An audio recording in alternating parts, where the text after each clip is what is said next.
আসসালামু আলাইকুম।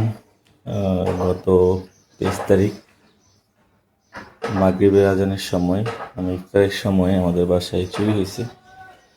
তো অনেক কিছু চুরি করে নিয়ে গেছে। তো এর মধ্যে কী কী চুরি হয়েছে আমি আপনাদের একটু বলি। এই যে দেখতে পাচ্ছেন, মিয়াকুর একটা কারেন্টের চুলা,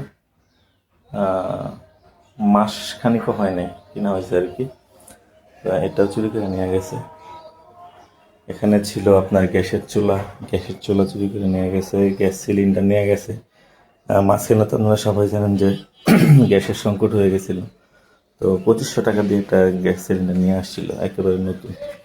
তো আমরা তো এখন যেহেতু রোজা, আমরা এই জায়গায় থাকি না, গ্রামের বাড়িতে থাকি। তো সেই সুবাদে এই জায়গার মধ্যে ঘটনাটা ঘটানো হয়েছে। তারপর পানির কেটলি, হাঁড়ি পাতিল, ল্যাপটপ সব পলট পালট করে দিয়ে গেছে। তো এগুলো এখন আমরা আবার ঠিকঠাক করছি আপাতত। তো এরকম যদি আসলে হয়, তো কীভাবে আসলে থাকবো আমরা, আমাদের জীবনের সিকিউরিটি